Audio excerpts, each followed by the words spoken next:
যাচ্ছে ইশতেহারে ঠাসা ছাত্র শিবির বলেন, ছাত্র দল বলেন, সবগুলো প্যানেল তারা অনেকগুলো ইশতেহার দিয়েছে। আসলে কতটুকু বাস্তবায়নযোগ্য এবং নারীদের জন্য কীরকম প্রার্থী আপনারা নির্বাচিত করতে চান? এখন আপনি যদি প্রিভিয়াস হিস্ট্রিগুলো দেখেন, জামাত যখনই এসেছে নারীদের উপর একটা চাপ সৃষ্টি করেছে যে নারীরা এটা করতে পারবে না, নারীটা ওইটা করতে পারবে না, নারীরা ওইখানে যেতে পারবে না।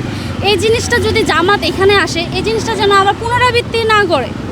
জেন্ডার ডিসক্রিমিনেশন যদি আগেও যেমন ছিল এখনও যদি সেটাই থাকে 2025-এ এসে, তাহলে তো এটা করার কোনো মানেই হবে না।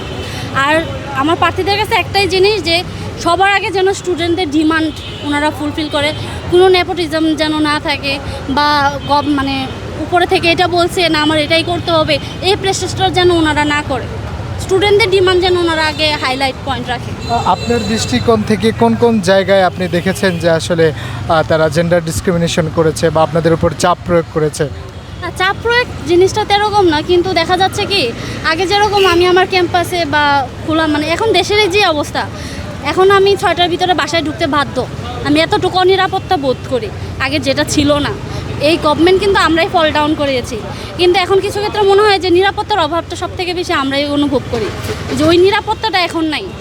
বা আমি আগে যেরকম চলাফেরা করতাম বা কাপড় চোপড় করতাম, এখন ওইভাবে আমি বের হইতে একটা বার হলেও চিন্তা করি যে আমি এভাবে বের হলে কি আমি নিরাপদ। নিরাপত্তার অভাবটা বোধ করছেন কাদের কাছে আসলে?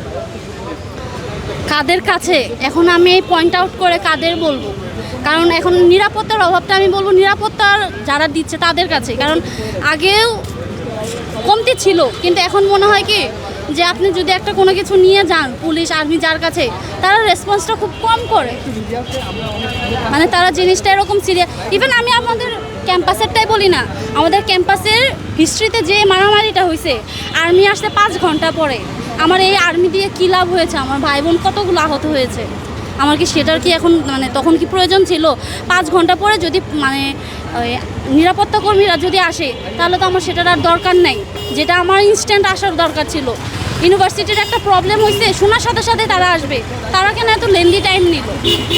আমি আশা করি বুঝাইতে পারছি কিনা আমি জানি না, বাট আমি মনে করি যে নিরাপত্তার খুব বেশি লেগেন্সি হচ্ছে।